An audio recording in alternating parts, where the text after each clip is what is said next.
Foi aprendendo que percebemos ser possível ensinar.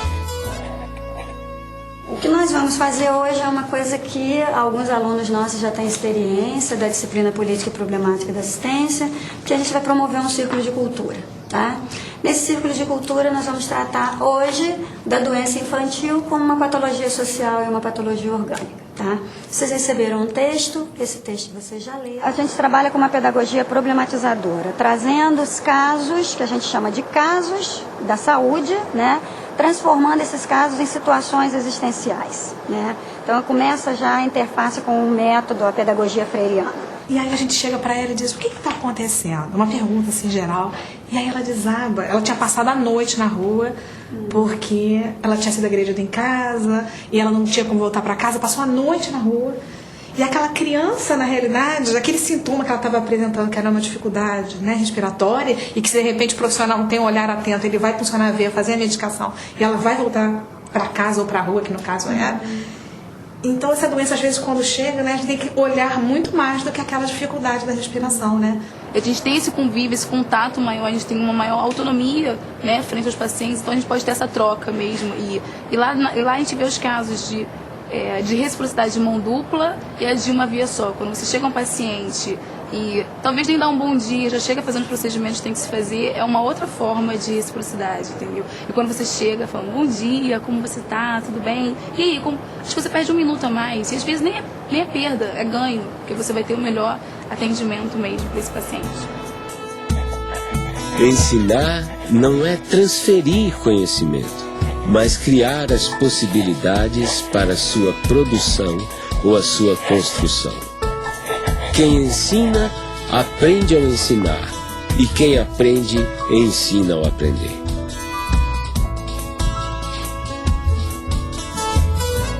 Pedagogia do Oprimido, que é um livro que já estava praticamente pronto em 68, mas que saiu publicado pela primeira vez em 70, e que é o principal livro do Paulo Freire, o mais importante. Há pouco tempo encontrei esse livro, Pedagogia do Oprimido, 15ª edição. E aí, quando abri o livro, me surpreendi com uma série de anotações do próprio Paulo Freire, do punho dele. Ou seja, é bom até avisar os leitores que a edição autorizada para ser lida mesmo é da 16ª em diante da Pedagogia do Oprimido, porque ele corrigiu o livro todo. Mas o que é mais interessante, isto contesta, é uma das provas do rigor do Paulo Freire com relação ao pensamento. Eu considero a obra de Paulo Freire, e ele também a considerava, eu ouvi depoimentos dele nesse sentido, não como a obra do terceiro mundo. Disse, eu não quero escrever uma pedagogia exclusiva para o terceiro mundo, né? Eu acho que colocar Paulo Freire no terceiro mundo e sectarizá-lo no terceiro mundo significa não querer ver a opressão na sua totalidade que vem do primeiro mundo.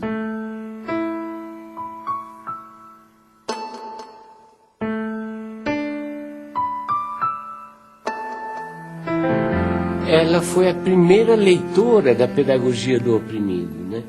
Ou seja, ela tinha uma sensibilidade, por exemplo, muito grande para escolher as palavras geradoras do método de alfabetização. E a Elza era uma grande educadora e que, inclusive, não acreditava que eu fosse outra coisa que não educador mesmo. Quer dizer, eu me lembro de uns sonhos que eu andei tendo na minha mocidade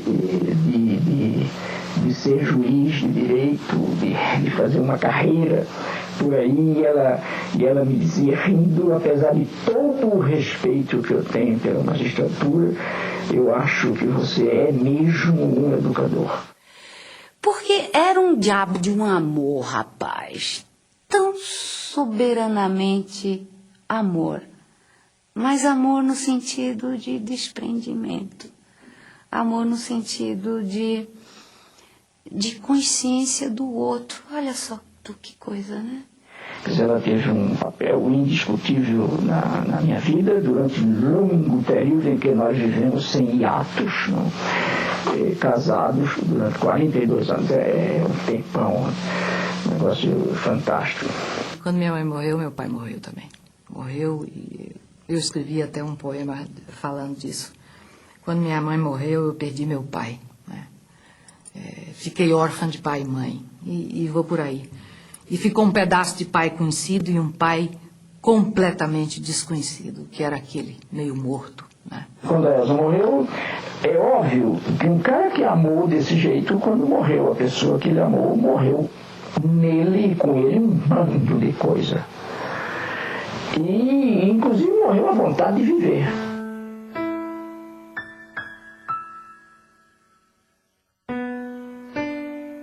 Eu encontrei um Paulo maduro, um homem seguro, um homem cortês, extremamente amoroso, criativo e que se oferecia a mim na plenitude das suas qualidades. Nós temos que educar para sermos seres mais. E o ser mais em Paulo é isso, é ser mais humanos, ter mais qualidade enquanto gente.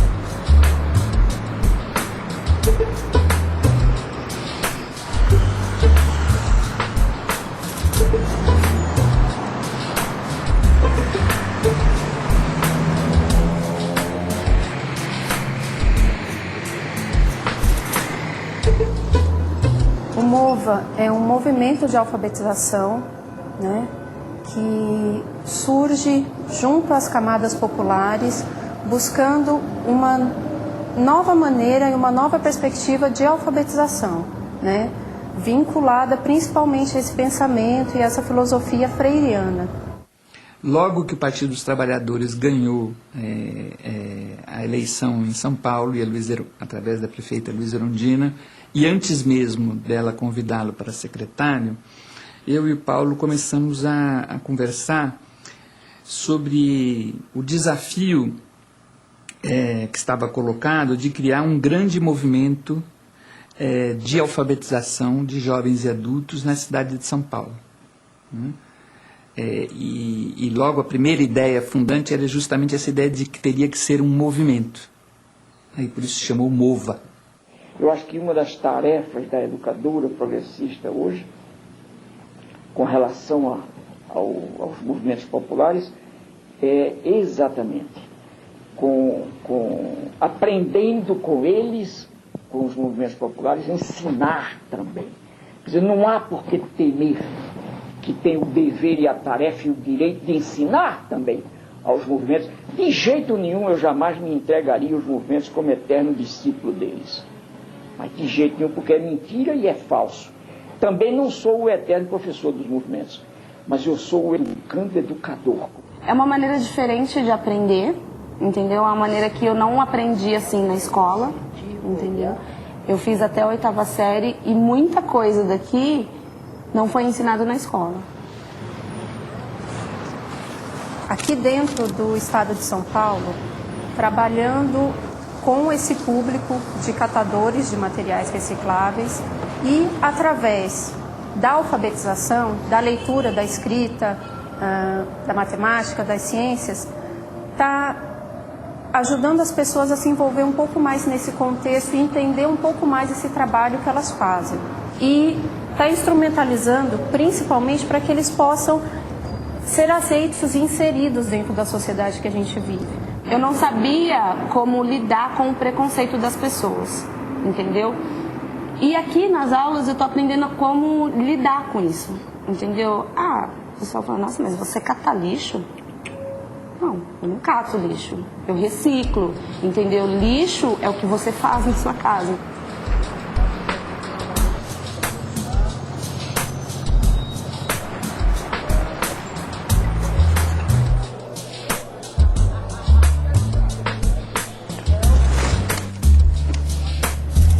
Estou aprendendo mais a me comunicar mais com as pessoas, né? Que é um pouquinho fechado e ficar mais extrovertido, né? Por causa da maneira que a gente aprende, né? Não é uma coisa assim que a gente chega na escola e não sabe o que vai fazer. No fim da aula a gente já sai satisfeito porque realizou alguma coisa. Depois que a gente criou essa poesia com esse tema, coletividade, o que teve de importante com isso depois? Muito importante porque a gente é capaz de fazer uma poesia, né? Existe muita criatividade para isso, mas muitas vezes a gente no coletivo consegue conquistar mais ideias, né? Quem quer escrever Tempo Perdido? Minha poesia, estar com você. Sou uma pessoa muito contente e alegre, gosto de estar perto de vocês. Aprendo a ler, aprendo a escrever. Meu nome é Ailton, sou pobre de dinheiro, mas sou rico de saúde. Sobre as águas do mar e a luz brilhar ali pela rua passar sem saber o que, me sentindo tão só, sinto que é amor, sigo amor, amando-te assim, nós dois, amor e nós. Tá bom?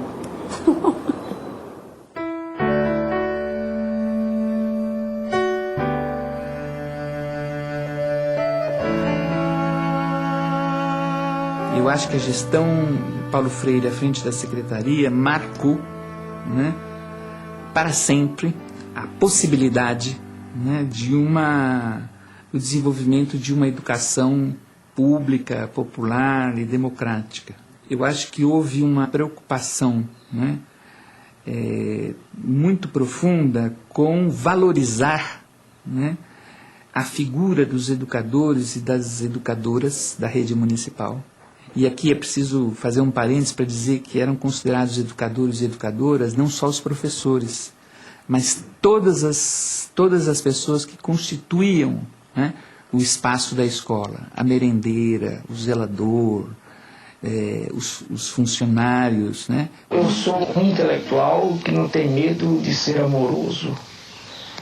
Eu amo as gentes e amo o mundo. E é porque amo as pessoas e amo o mundo que eu brigo para que a justiça social se implante antes da caridade.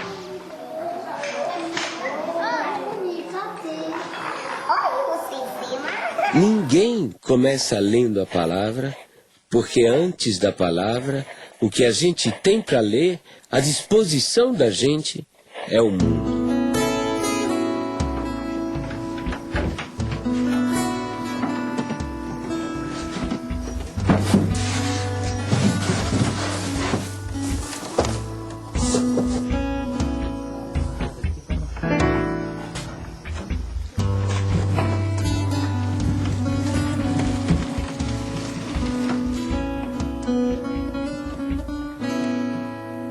Se não tivesse esse curso aí, né, nós não aprendíamos mais a ler, não aprendia nada, ia ficar pro resto da vida sem saber ler nada. Porque a pessoa que não sabe ler, praticamente ele é cego, né?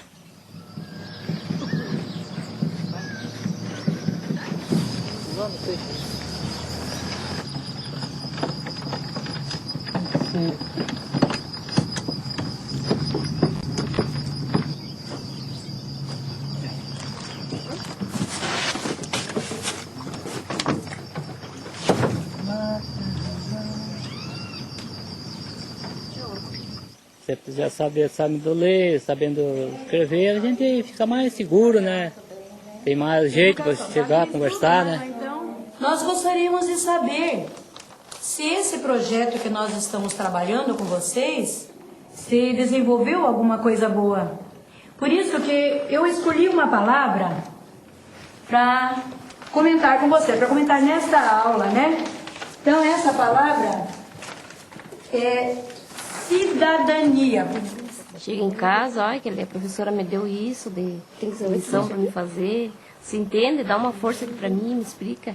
Se eu entendo, eu dou uma força para ele, ensino ele. Ensino ele para se desembaraçar mais, né, na lição. Mas eu acho que ele aprendeu bem mesmo. Esses meses que ele está na escolinha. Porque a gente que trabalha de empregada doméstica, assim, né? A pessoa não sabe dos produtos que tem que passar para limpeza, né? E assim, aprendendo a ler já é uma força, né? Boa, né? Sabe o produto que vai usar. Vem aqui, filha. Sabe o produto que vai usar e deu uma força boa. Ela vai na escolinha comigo também todo dia. E ela tá fazendo o prezinho. Eu aprendo mais com ela, né? Ela aprende comigo. Assim a gente vai indo.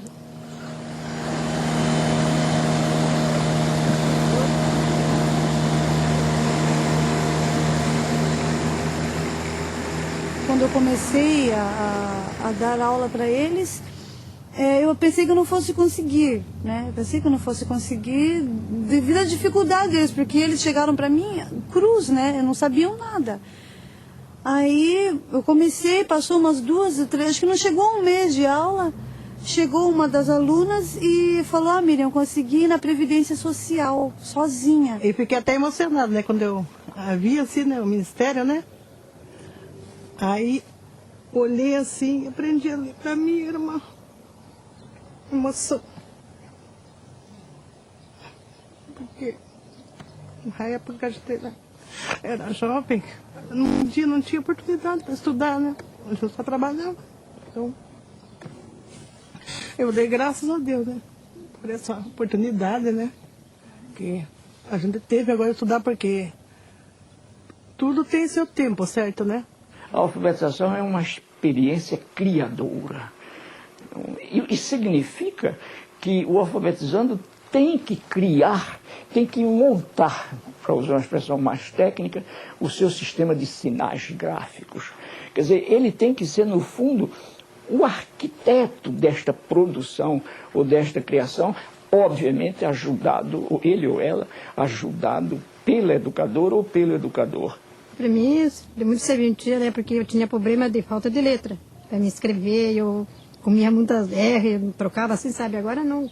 Já estou bem melhor, graças a Deus. Quando eu vou no banco pagar dinheiro, qualquer coisa que eu vou fazer no banco assim, eu já não vou com aquele medo que eu tinha, sabe? Então eu já vou ciente do que eu estou fazendo, né?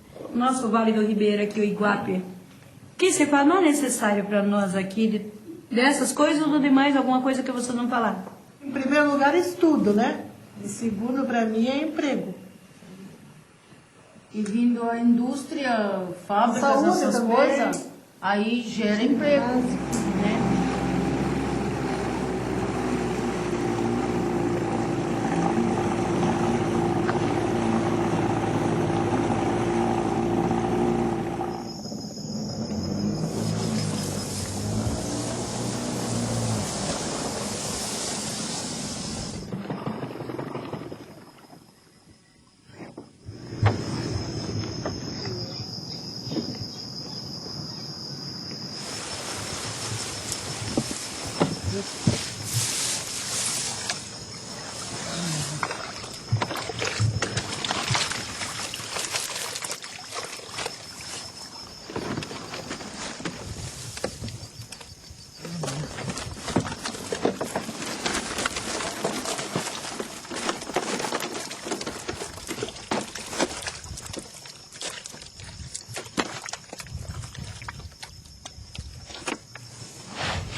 E outra pessoa aprendendo a ler e escrever pode pegar também pode arrumar um outro serviço melhor, né? Tem tudo isso, então eu estou estudando e graças a Deus estou aprendendo. Vamos ver se chegou lá, né?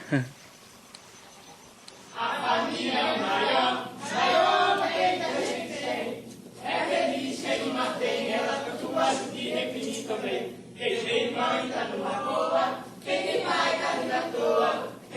momentos que a gente discute, e tem outros que a gente curte. Tem momentos que a gente discute. Quando veio a ditadura, a primeira coisa que fez foi um projeto que, se não me engano, se chamava Mobral, e que tinha como lema o seguinte: é preciso ensinar as pessoas a ler para que elas possam ler as ordens que vêm por escrito. Que era exatamente o contrário do processo dialogal do Paulo Freire, que tem tudo a ver com o teatro do oprimido e com Sócrates, que também usava esse processo do diálogo para que se chegasse a uma descoberta.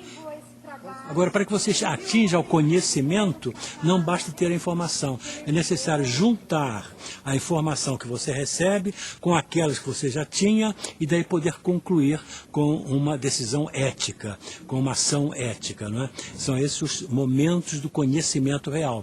E o ensinar, se a gente não recebe daquele a quem ensina nada, nós vamos estar pondo na cabeça dele algumas informações que podem ser verdadeiras, mas que não vão servir para nada, e na nossa cabeça nós vamos apenas estar despejando alguma coisa que temos sem nada receber em troca.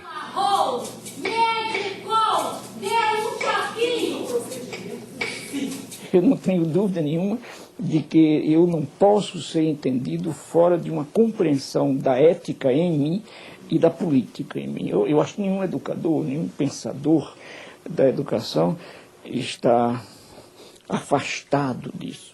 Quer dizer, a educação, enquanto formação humana, é um esforço indiscutivelmente ético e estético. Quer dizer, não há como separar também a decência da boniteza. Entende? Quer dizer, a educação, enquanto busca de boniteza, necessariamente procura a decência do ser.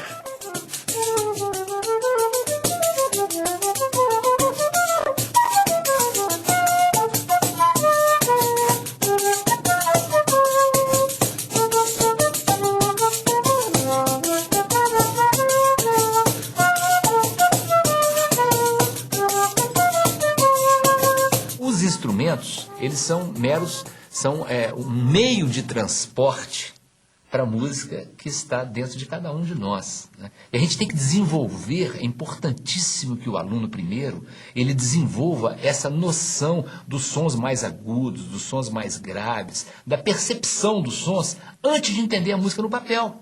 Agora presta atenção no que eu vou tocar para vocês. O som mais grosso, esse aqui, ó, esse som mais grosso, é esse som aqui. Agora tem esse outro dó aqui, olha. É um som um pouco mais agudo, ó. Esse. Agora esse outro é um pouco mais agudo. E esse último é muito fininho, parece um passarinho ou um bicho que tem um som muito fino, ó. Processo de alfabetização musical, do início da aprendizagem musical das escolas tradicionais, ele trabalha da forma contrária. E aquilo que me motivou a desenvolver esse trabalho a partir da perspectiva freiriana. Então, o aluno, ele levanta, digamos, a nota dó, né? Dó, ré, mi, fá. E o TEDEM diferencia essa forma de aprendizado porque fica em destaque, né? Fica o espaço vazio do som do som que você está querendo produzir, reproduzir, né?